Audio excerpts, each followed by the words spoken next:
إن الحمد لله نحمده ونستعينه ونستغفره ونؤمن به ونتوكل عليه ونعوذ بالله من شرور أنفسنا ومن سيئات أعمالنا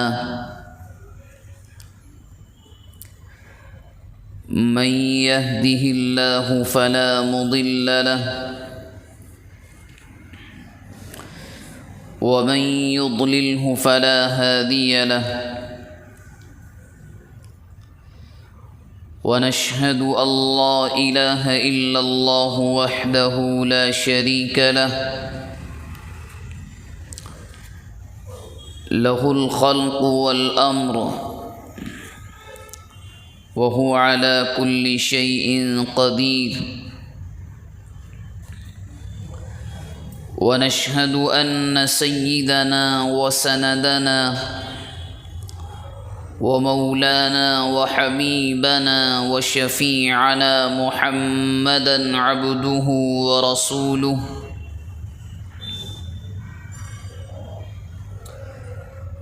صلى الله عليه وعلى آله وأهل بيته وأزواجه وأصحابه وذرياته وبارك وسلم تسليما كثيرا كثيرا.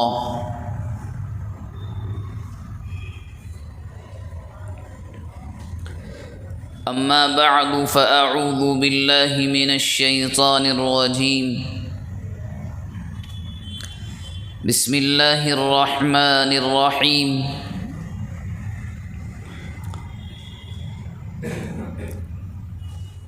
يسألونك عن الخمر والميسر قل فيهما إثم كبير ومنافع للناس وإثمهما أكبر من نفعهما وقال سبحانه وتعالى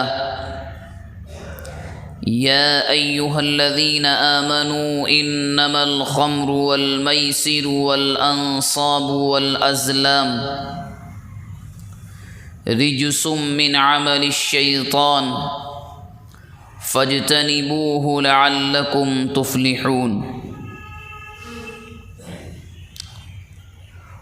وقد قال النبي صلى الله عليه وآله وسلم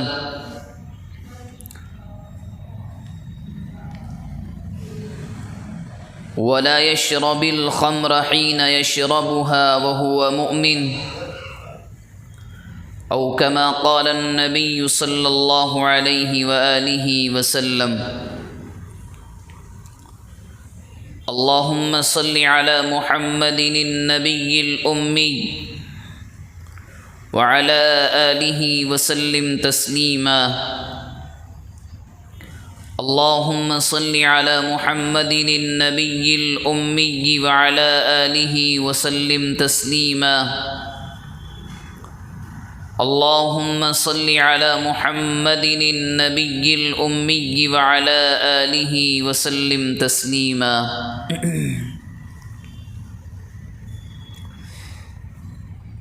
قابل احترام بزرگوں،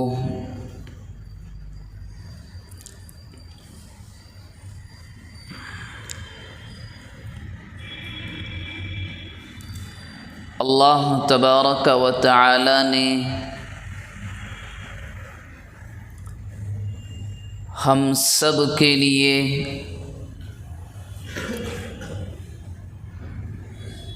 زندگی گزارنے کا، یا یوں کہیں کہ زندگی کو آسان بنانے کا ایک طریقہ بنایا ہے.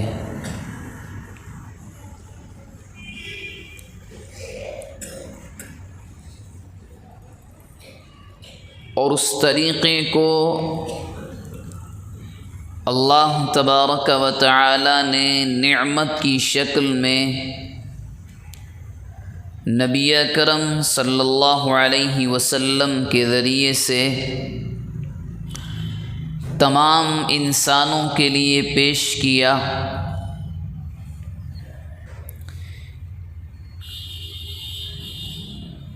کچھ لوگ تو وہ نکلے کہ جنہوں نے اس نعمت کو ہاتھوں ہاتھ لیا، قبول کر لیا، گلے سے لگایا، اپنے دل میں جگہ دی، اور اس نعمت کو ماننے کی وجہ سے یا ماننے کی بنیاد پر کچھ ذمہ داریاں بھی اللہ رب العزت والجلال کی جانب سے ان ماننے والوں یعنی مؤمنین اور مسلمین پر عائد ہوتی ہیں۔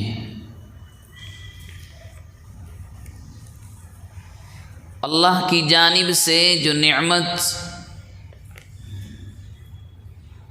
ہم سب کو یعنی مسلمانوں کو ملی ہے، وہ نعمت اپنے آپ میں اس دنیا کی سب سے قیمتی نعمت ہے، اور اس کے ساتھ ساتھ خود اللہ تبارک و تعالی نے انسان پر، چاہے وہ مسلمان ہو یا نہ ہو،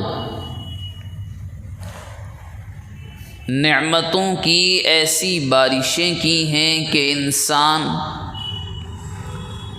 ان میں سے ایک نعمت اور احسان کا شکر نہیں، حق بھی ادا نہیں کر سکتا۔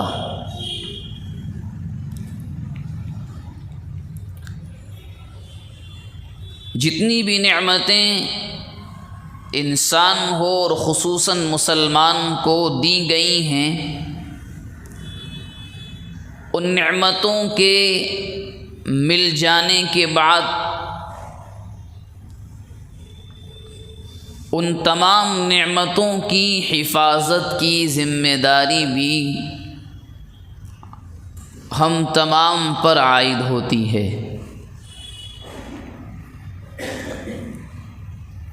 مثال کے طور پر رب العالمین کی جانب سے انسانوں کے پاس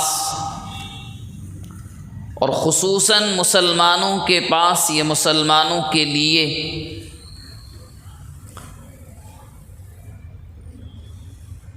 مال کی نعمت، یہ نعمت ایسی ہے کہ جس کے بغیر زندگی کا گزارنا بڑا مشکل ہے۔ اس نعمت کو مل جانے کے بعد ہمیں یہ بتلایا گیا اور یہ سکھلایا گیا کہ اس نعمت کی حفاظت بھی بہت ضروری ہے۔ سب سے پہلے تو حلال طریقے سے کمایا جائے، صحیح جگہ پر خرچ کیا جائے، اور اس بات کی فکر ہمیشہ رہے کہ مال کہاں سے آ رہا ہے، کہاں جا رہا ہے۔ کہیں ایسا تو نہیں کہ خوب محنت اور پسینے کے بعد جو دولت، جو مال ملا، اس کو کہیں ہم نے ایسے ہی برباد تو نہیں کر دیا، کیونکہ اس مال کی نعمت کی حفاظت کی ذمہ داری بھی ہم سب پر ہے۔ کل قیامت کے دن جب ایک بندے سے سوالات ہوں گے تو نبی اکرم صلی اللہ علیہ وسلم نے یوں فرمایا کہ ان چاروں سوالوں میں کا ایک سوال ہوگا کہ مال کہاں سے کمایا اور کہاں خرچ کیا۔ یہ حدیث بتلاتی ہے کہ مال کمانے کے بعد اللہ نے نعمت دے دی تو اس کی حفاظت کی ذمہ داری بھی اتنی ہی ضروری ہے جتنا مال کمانا ضروری ہے۔ اس کو ایسے ہی برباد کرنے کی اسلام اجازت نہیں دیتا۔ اسی لیے ایک جگہ یوں فرمایا ان المبذرین کانوا اخوان الشیاطین، فضول خرچی کرنے والے، خرچ کی ضرورت نہیں ہے، مکان صحیح سالم ہے، بس پیسے کے نشے نے ذہن میں ایسا زہر گھولا کہ ہمارے پاس اتنا پیسہ ہے تو چلو لوگوں کو دکھاتے ہیں، ظاہر کرتے ہیں، اور انسان نے صحیح بنے بنائے مکان کو توڑ کر نیا بنایا۔ چلنے کے لیے ایک جگہ سے دوسری جگہ جانے کے لیے گاڑی صحیح سالم ہے، نئی خریدنے کی، پیسوں کو خرچ کرنے کی کوئی ضرورت نہیں۔ کسی بھی آنے والے پروگرام کے لیے، جلسے کے لیے، کسی میٹنگ کے لیے کپڑے ہیں، اس کے باوجود بھی جان بوجھ کر الگ سے خریدنا، یا یوں سمجھیں کہ ایک جگہ جہاں مال پیسے خرچ کرنے کی کوئی ضرورت نہیں، نہ دنیاوی اعتبار سے نہ دینی اعتبار سے، اس کے باوجود بھی کوئی وہاں پیسے خرچ کرتا ہے تو قرآن یوں کہتا ہے کہ یہ فضول خرچی کرنے والے ہیں۔ ان المبذرین، فضول خرچی کرنے والے یقیناً کانوا اخوان الشیاطین، یہ شیطان کے بھائی ہیں۔ تو مال جیسے کمایا جائے گا اور اللہ کی طرف سے نعمت ملے گی تو اس کو اسلام نے یوں ہی نہیں چھوڑ دیا، بلکہ ذمہ داری عائد کی کہ برباد نہ ہونے پائے، یہ ہلاک نہ ہونے پائے۔ اس سے آگے آپ چلیں، اللہ تبارک و تعالی کی جانب سے نعمت ملی، جسم کی نعمت۔ ایک انسان کے پاس صحیح سالم جسم ہے، کوئی شکایت نہیں، ہاتھ بھی اچھے کام کر رہے ہیں، پیروں میں پوری طاقت ہے، آنکھیں اچھا دیکھ رہی ہیں، کان اچھا سن رہے ہیں، زبان بغیر کسی پریشانی کے جو وہ چاہتا ہے وہ بول رہا ہے، اپنے اندر کے خیالات اور جذبات کو الفاظ کی شکل میں دوسروں کے سامنے وہ رکھ رہا ہے۔ اب جب یہ صحت کی نعمت ملی ہے تو اسلام نے کہا کہ کسی کو اجازت نہیں ہے کہ وہ اس کو ایسے ہی برباد کرے، اور اسی کے ساتھ ساتھ ایک نعمت جسم کے اندر دی گئی، صحت کی نعمت، طاقت ہے، صحیح چل پھر رہا ہے، یہ جسم کی نعمت سے الگ نعمت ہے۔ اسی لیے تو انسان اس دنیا کی سب سے بہترین، باعزت، محترم مخلوق ہے، ورنہ بنانے کو تو رب العالمین نے جانوروں کو بھی بنایا، وہ بھی چلتے ہیں، پھرتے ہیں، کھاتے ہیں، گھومتے ہیں، بھاگتے ہیں، دوڑتے ہیں، دیکھتے ہیں، سنتے ہیں، مگر اللہ نے انسان کو عقل کے ذریعے سے مخلوق سے اشرف المخلوقات بنا دیا کہ اب آپ اس دنیا کی سب سے باعزت مخلوق ہیں، کیونکہ ہم نے آپ کو عقل، ذہن سے نوازا ہے۔ اب تمہارے پاس دماغ ہے، تم سچ اور جھوٹ میں، صحیح اور غلط میں، کفر اور حق میں فرق کر سکتے ہو۔ یہ راستہ کہاں جا رہا ہے تمہاری عقل تمہیں بتلا سکتی ہے۔ کچھ غور اور فکر کرنے کے بعد تمہارے لیے معلوم کرنا آسان ہے کہ جو میں کام کرنے جا رہا ہوں اس کا نتیجہ کیا ہے۔ انسان کو عقل دی گئی، اور عقل انسان کو اس لیے دی گئی تاکہ وہ یہ سوچے، غور کرے کہ صحیح کیا ہے، غلط کیا ہے، کیونکہ اس نعمت کا اندازہ اس سے معلوم کریں جو عقل مند نہیں ہے، جو دیوانہ ہے، جو مختل ہے، جو صحیح سوچ نہیں سکتا، جس کو راستے اور راستے کے کنارے پر گندی نالی میں کوئی فرق نظر نہیں آتا، وہ کہیں بھی بیٹھ جاتا ہے، کہیں بھی لیٹ جاتا ہے، اس سے معلوم کریں یا اس کی حالت کو دیکھ کر ایک عقل مند انسان اندازہ لگا سکتا ہے کہ اللہ کی جانب سے جو مجھے عقل کی نعمت دی گئی ہے یہ کتنی عظیم نعمت ہے کہ میں دیکھ سکتا ہوں صحیح کیا ہے، غلط کیا ہے۔ کوئی اگر غلط کر رہا ہے میں اس کو روک سکتا ہوں اپنے ہاتھ سے، اپنی زبان سے، اگر اتنا بھی نہ ہو سکے تو کم از کم سامنے والے نے جو غلط کام کیا ہے اس کو میں غلط سوچ ضرور سکتا ہوں۔ یہ بندے کے پاس اللہ کی جانب سے دی ہوئی بڑی عظیم نعمت ہے، لیکن خصوصاً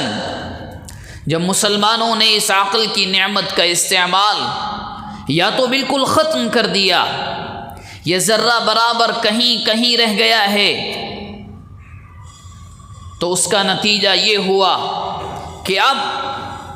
اگر کسی کو سکون نہیں ہے، کوئی پریشانی میں ہے، یا کسی نے فیشن کے نام پر اس عقل کا غلط استعمال شروع کر دیا، اور وہ ہے کہ ہم نے عقل اور صحت کا خیال نہیں کیا۔ جب عقل کا استعمال صحیح نہیں ہوا تو صحت کی حفاظت کی جو ذمہ داری سب کو دی گئی تھی، اب اس میں مسلمانوں کا 80 یا 70% معاشرہ اس سے ہاتھ دھو بیٹھا ہے۔ اب صحتیں باقی نہیں رہیں۔ اب نوجوان 20 یا 25 سال کی عمر میں شکایتیں کرتے ہیں کہ نہیں، جسم میں درد ہے، گھٹنوں سے چلا نہیں جاتا، پیروں سے چلا نہیں جاتا۔ یہ کیا ہے؟ جب اس سر میں جو ذہن دیا گیا تھا، جو مغز دیا گیا تھا، جو عقل دی گئی تھی، اس کا استعمال صحیح نہیں کیا گیا، جس کا اثر صحت پر پڑا، جس کی حفاظت کی ذمہ داری بھی ضروری تھی، اس کا نتیجہ یہ ہوا کہ مسلمان نوجوانوں کا اکثر حصہ اب شراب کی جانب، نشے کی دوسری اشیاء کی جانب اتنی تیزی سے بڑھ رہا ہے کہ سمجھ میں نہیں آتا کہ طوفان کیسے آیا، اور اتنی تیزی کے ساتھ کہ آپ زیادہ نہیں، صرف 5 سال پہلے جائیں اور ملت کے، معاشرے کے، مسلم کمیونٹی کے نوجوانوں کی حالت اٹھا کر دیکھیں، پھر بھی کسی نہ کسی حالت میں آپ کو 5 سال پہلے کے نوجوان بہتر نظر آئیں گے، اچھے نظر آئیں گے، صحت کے اعتبار سے خوبصورت دکھائی دیں گے۔ مگر جب عقل کا استعمال صحیح نہیں ہوا، صحت پر اثر پڑا، اور جب صحت پر اثر ایسا پڑا، نہ یہ معلوم رہا کہ غلط کیا ہے، صحیح کیا ہے، جائز کیا ہے، ممنوع کیا ہے، بلکہ تمام چیزوں کو خصوصاً ہم نے، بلکہ یوں کہیں کہ مسلم معاشرے کے ہر طبقے کے لوگوں نے استعمال کرنا شروع کر دیا۔ حالانکہ جس نشے کے طوفان اور آندھی میں سب بہہ رہے ہیں، اس کو تو حرام کر دیا گیا تھا، اس کو تو منع کر دیا گیا تھا۔ نبی اکرم صلی اللہ علیہ وسلم جب اس دنیا میں آپ کو نبی بنا کر بھیجا گیا تو اس زمانے میں بہت سی بیماریاں عام تھیں۔ سود کا لینا، کسی کی زمین پر قبضہ کر لینا، صرف چھوٹی سی غلطی کو بنیاد بنا کر خاندان کو موت کے گھاٹ اتار دینا، قتل عام مچا دینا۔ کسی گھر میں بچی پیدا ہو جائے اس کو زندہ زمین میں گڑھا کھود کر دبا دینا، جس کو قرآن نے کہا ہے وَإِذَا الْمَوْءُودَةُ سُئِلَتْ بِأَيِّ ذَنبٍ قُتِلَتْ، کہ زندہ بچی کو زمین میں دبا دیا گیا۔ یہ بات الگ ہے کہ یہ چیز آج بھی ہو رہی ہے، اور اپنے نہیں بلکہ ہماری ریاست کے سیاستدان مجبور ہیں اس پر آواز اٹھانے کے لیے۔ کسی نے اگر اخبارات کو پڑھا ہوگا 2 یا 3 دن پہلے یہ چیز آئی کہ اتنا بڑھ رہا ہے مسئلہ، بچوں کو دنیا میں آنے بھی نہیں دیا جا رہا، ٹیبلٹس کے ذریعے سے، انجیکشن کے ذریعے سے، بغیر کسی مجبوری کے قتل کر دیا جا رہا ہے ان کی ماؤں کے پیٹ میں۔ یہ بیماری اس وقت بھی عام تھی۔ نبی اکرم صلی اللہ علیہ وسلم آنے کے بعد بتلایا مردار کا کھانا حرام ہے، بتوں کی پوجا غلط ہے،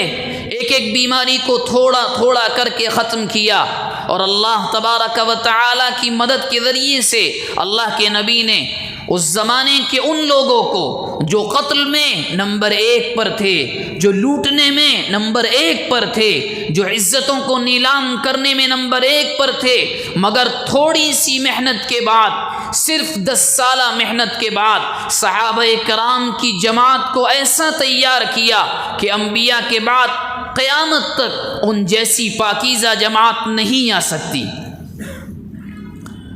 اور اللہ کے نبی نے بتلایا بچیوں کو مت مارو، قتل مت کرو، کیونکہ قرآن اعلان کر رہا ہے نحن نرزقهم وإياكم، تم اگر خرچے کے ڈر سے، اسکول کی پڑھائی کے ڈر سے، نکاح کے خرچ کی بنیاد پر تم یہ سوچ رہے ہو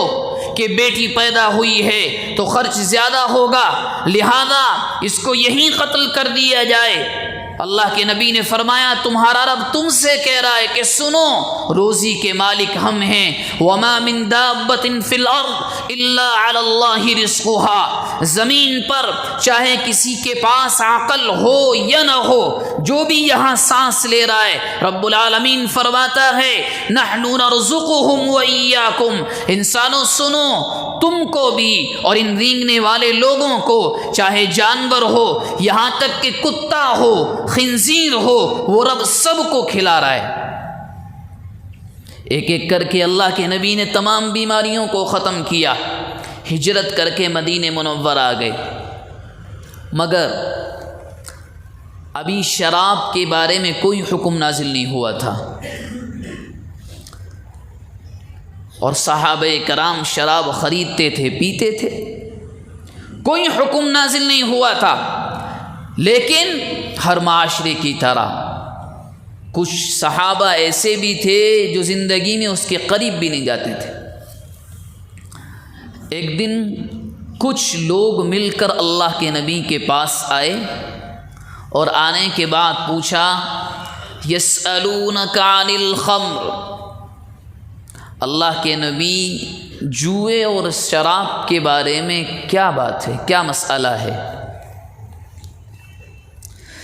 اللہ تبارک و تعالی نے جبرائیل علیہ السلام کو بھیجا، اور دوسرے پارے کے 10ویں رکوع کی یہ پہلی آیت ہے، وحی اتری کہ اللہ کے نبی آپ جواب دیں، جواب کیا دینا ہے وہ ہم بتلائیں گے۔ وحی آئی، فرمائیے قل فیہما، شراب اور جوئے میں اثم کبیر، بہت بڑا گناہ ہے، ہاں ومنافع للناس، ہو سکتا ہے دنیاوی اعتبار سے کسی کو کوئی فائدہ دکھائی دیتا ہو، جوئے میں جیتنے والا اپنے آپ کو فائدے میں سمجھتا ہے، شراب کے پینے کے بعد انسان اپنے آپ کو طاقتور سمجھتا ہے، ہو سکتا ہے دنیاوی اعتبار سے کوئی فائدہ بتلائے یا کوئی فائدہ ہو، لیکن گناہ بہت بڑا ہے۔ یہ پہلا مرحلہ ہے شراب کے بارے میں جہاں قرآن نے بات کی، اللہ کے نبی نے بتلا دیا۔ جب یہ وحی اتری، صحابہ کرام میں چرچا ہوا،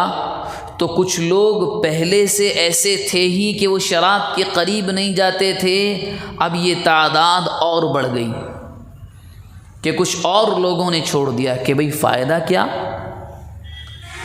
ہم تو گناہ سے بچنے کے لیے، غلط کاموں سے حفاظت کے لیے اللہ کے نبی کی اطاعت کرتے ہیں، اللہ اور اس کے رسول کا حکم مانتے ہیں۔ جب شراب میں گناہ زیادہ ہیں تو فائدہ کیا؟ لہذا کچھ اور لوگوں نے چھوڑ دیا۔ ایک اور موقع آیا، کہیں کسی جگہ مدینے میں کسی صحابی کے باغ میں دعوت تھی یا گھر پر دعوت چل رہی تھی، دعوت کے بعد شراب پیش کی گئی، کیونکہ شراب حرام نہیں ہوئی تھی ابھی، شراب پیش کی گئی، سب نے شراب پی۔ اب کسی صاحب نے نماز پڑھائی، نماز میں سورۃ الفاتحہ کے بعد انہوں نے سورت پڑھی قل یا ایھا الکافرون، اور اس کے الفاظ میں رد و بدل ہو گئی،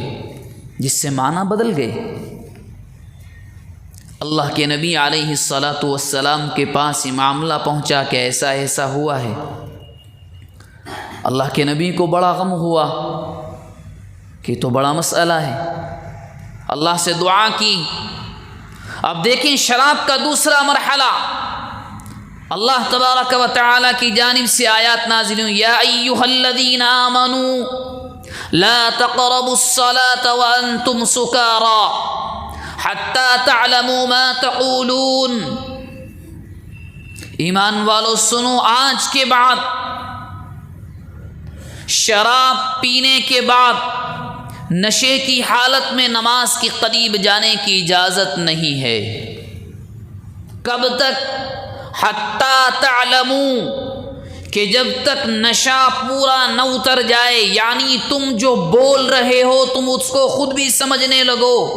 کیونکہ شرابی کا حال یہی ہوتا ہے، جو کرتا ہے کہتا ہے اس کو خود نہیں معلوم ہوتا کیا چل رہا ہے۔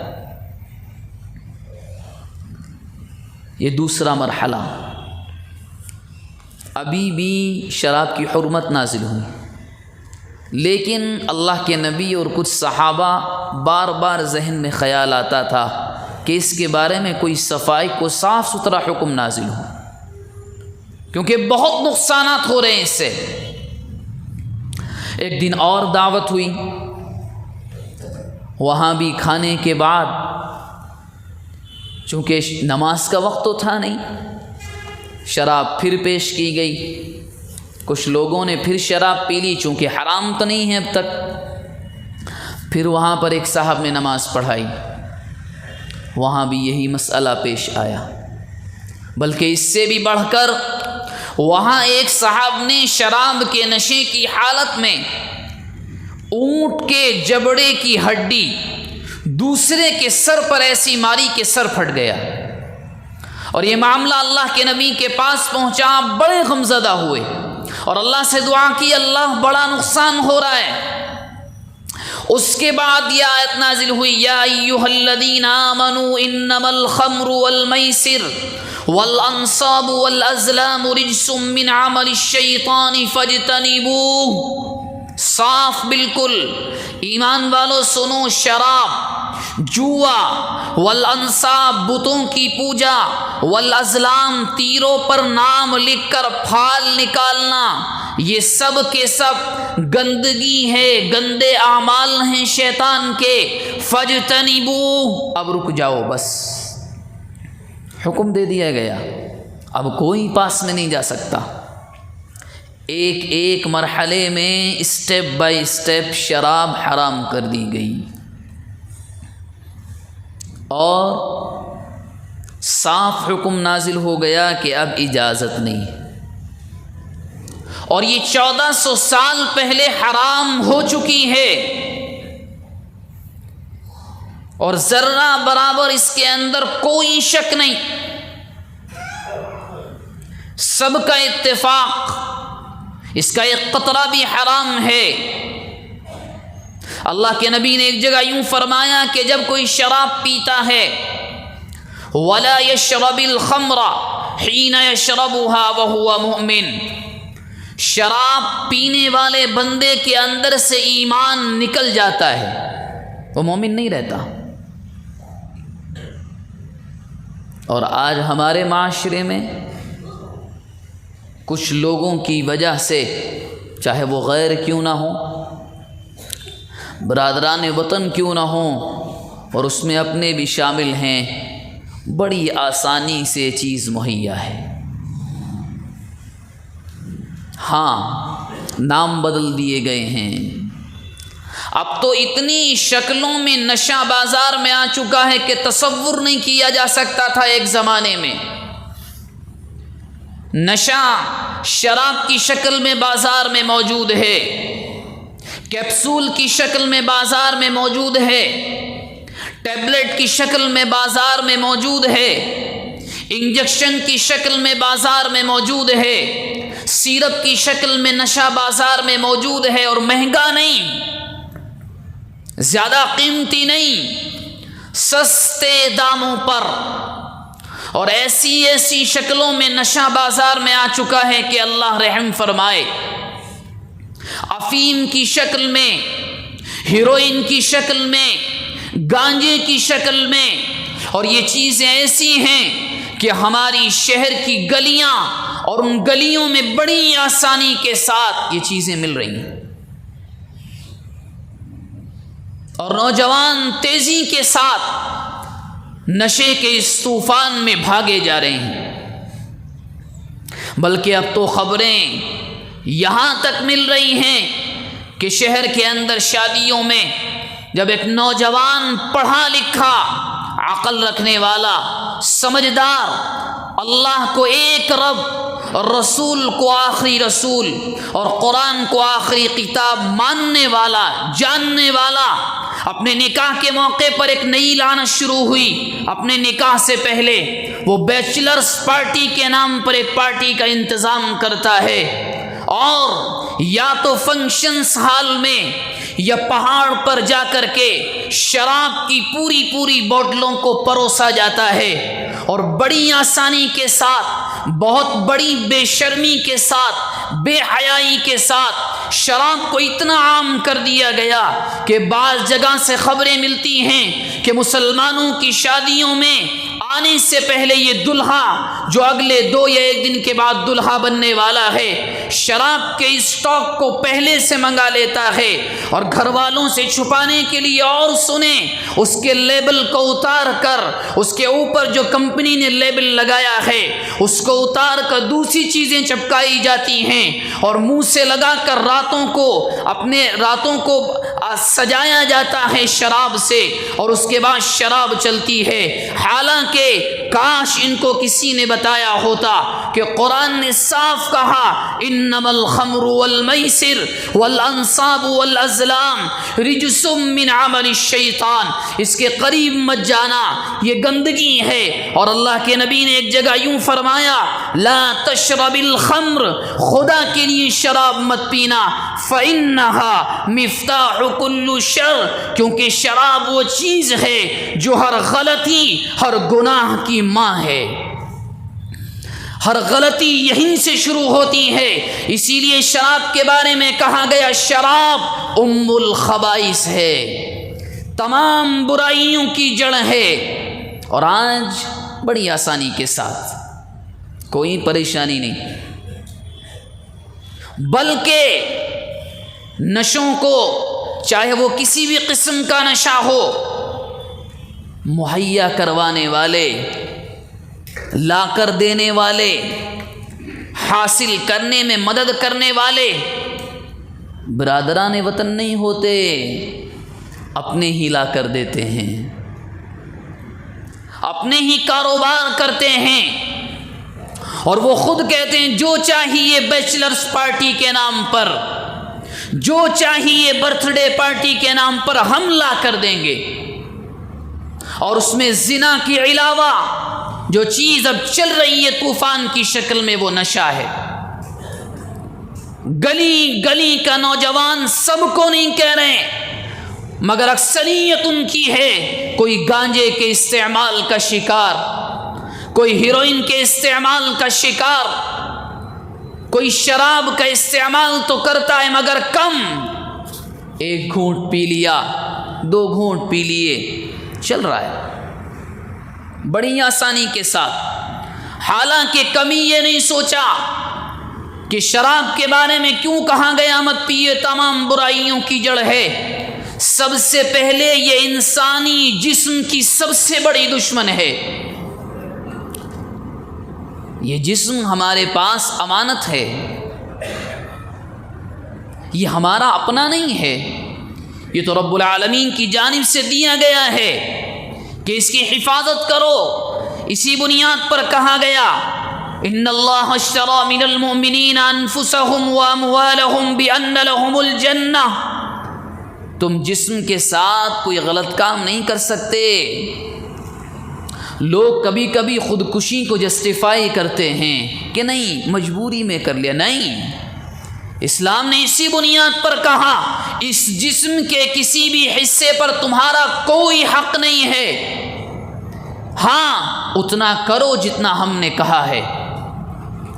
مگر لوگ شراب کے استعمال، مختلف نشوں کے استعمال سے سوکھ کر لکڑی ہو جاتے ہیں، نہ چلنے کی طاقت،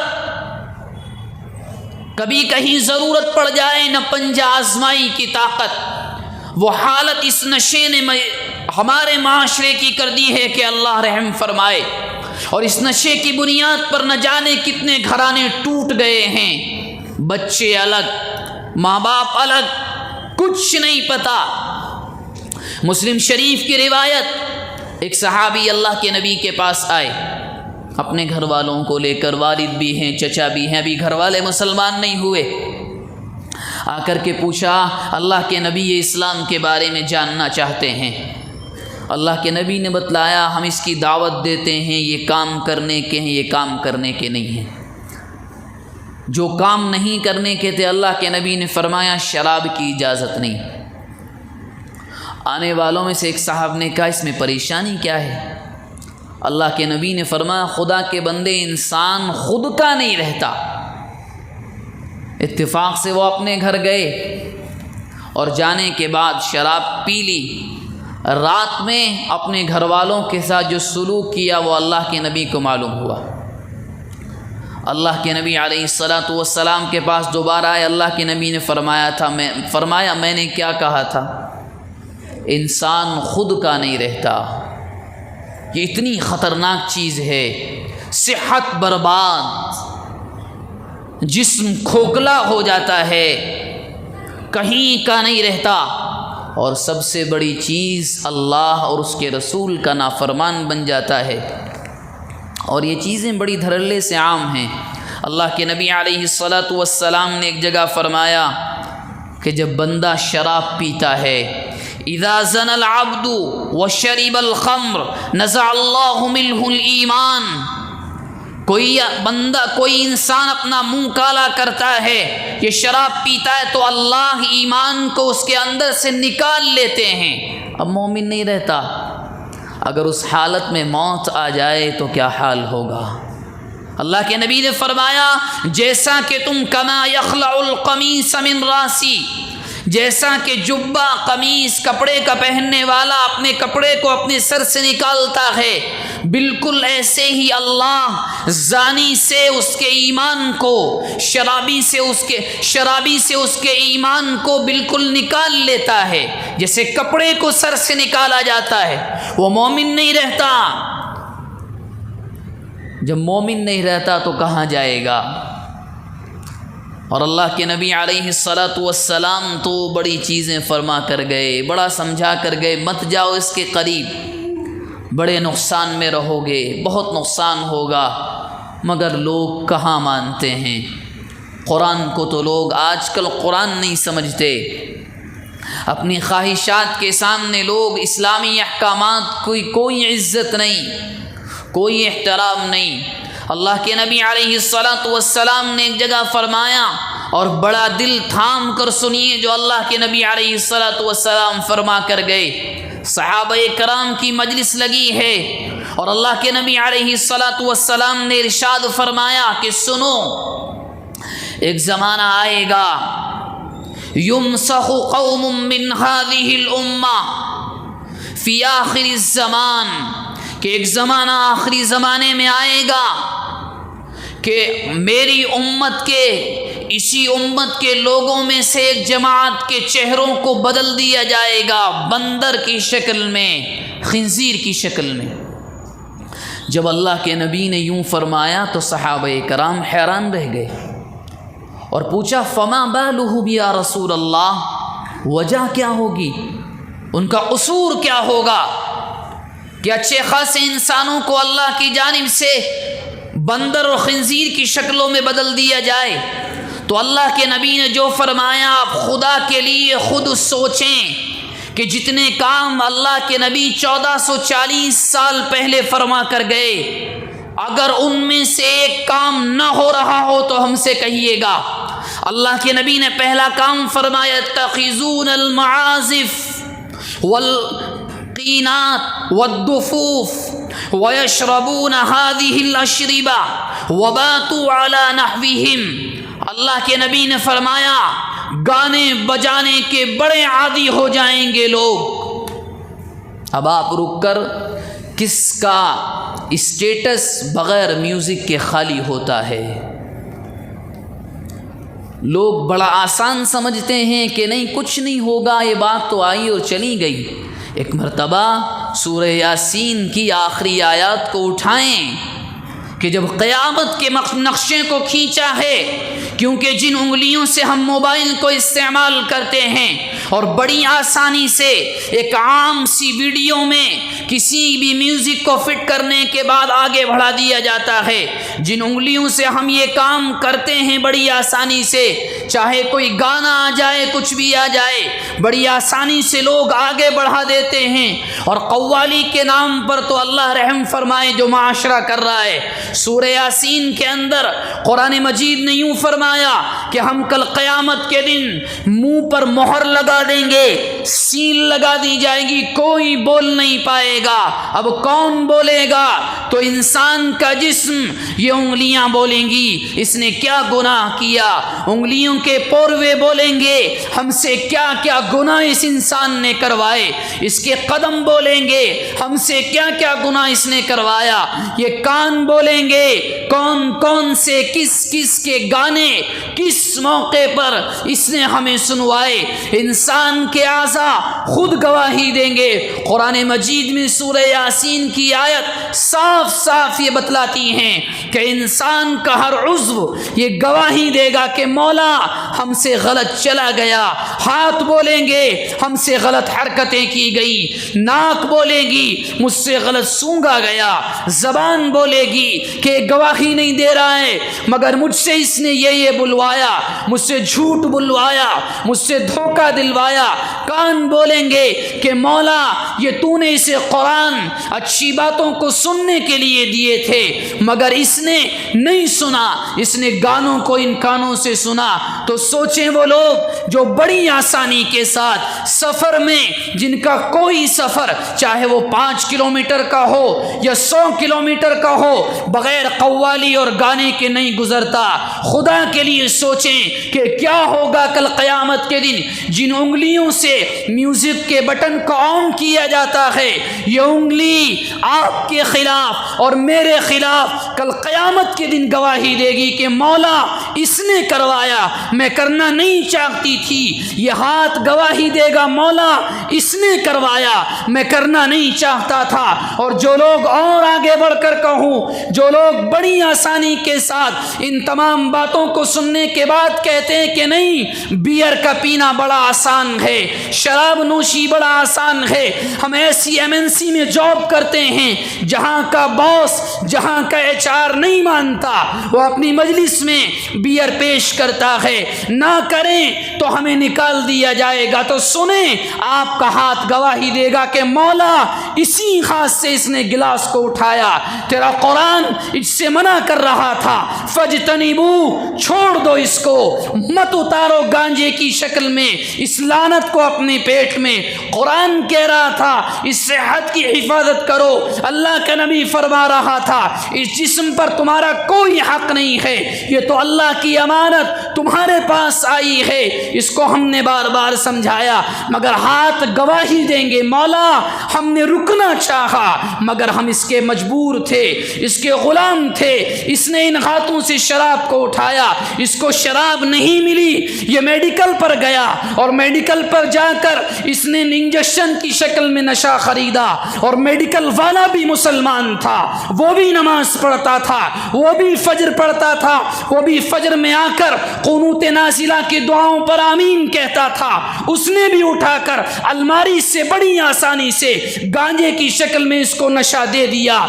یہ ہاتھ گواہی دیں گے، یہ پیر گواہی دیں گے کہ لوگوں رک جاؤ، ہم تمہارے خلاف بولیں گے۔ انسان چاہے کچھ بھی کر لے، انسان کا دماغ بولے گا مولا میں نہیں چاہتا تھا مگر یہ نہیں رکا، تیرے قرآن کی آیات یہ کہتی رہی رک جاؤ، اتقوا اللہ، رک جاؤ، کوئی تمہیں دیکھ رہا ہے، رک جاؤ، یہ نہیں رکا مگر اس نے کیا کیا، یہ شیطان کا دوست بنا رہا، اس نے جو کہا اس پر چلتا رہا، اس کے سامنے اس کے دوست کی مجلس آئی، برتھ ڈے کا کیک آیا، پینے کی شکل میں حرام گندی چیز شراب آئی، یہ پیتا رہا، ہم منع کرتے رہے۔ کل قیامت کے دن پیر، ہاتھ، زبان، منہ، آنکھیں، ناک، انسان کا کون سے حصے کا آپ نام لیں گے، یہ خود ہمارے خلاف کل قیامت کے دن اللہ کی بارگاہ میں کھڑے ہو کر گواہی دیں گے۔ اللہ کے نبی نے یوں فرمایا ایک زمانہ آئے گا لوگ رات کو سوئیں گے، صبح کو اٹھیں گے تو بندر بن گئے ہوں گے، خنزیر بن گئے ہوں گے۔ صحابہ کرام نے پوچھا فما بالہم یا رسول اللہ، مولا اللہ کے نبی فرمائیے ریزن کیا ہوگا، وجہ کیا ہوگی؟ اللہ کے نبی نے فرمایا سنو، وہ گانے سنتے ہوں گے، ان کے یہاں میوزک چلتا ہوگا، شراب خوب عام ہوگی، لیکن جب ایک رات وہ سوئیں گے اچانک صبح کو اٹھیں گے تو اللہ کے نبی نے فرمایا فَأَصْبَحُوا قِرَدَةً وَخَنَازِيرَ، کہ چہرے بندر کے ہو جائیں گے، خنزیر کے ہو جائیں گے۔ اور یہ چیز بڑی قریب ہے کیونکہ جتنی زیادہ شراب اور نشہ یہاں نہیں، غیروں سے برادران وطن سے کیا شکایت تو اپنوں سے ہے۔ ہمارے درمیان جتنی یہ چیز پھیل رہی ہے کہ اللہ رحم فرمائے اور اللہ ہماری حفاظت فرمائے۔ جو اللہ کے نبی نے فرمایا کہیں ایسا نہ ہو کہ اس نشے کی بری عادت کی بنیاد پر ہمیں یہ خود اپنی آنکھوں سے دیکھنا پڑ جائے۔ اور یہ چیزیں اتنی خطرناک ہیں، یہ چیزیں ایسی ہیں کہ انسان خود اس میں تباہ ہو جاتا ہے، اور انسان کی صحت اس کے تعلق سے کبھی بات آئے گی تو آپ سے ذکر کریں گے۔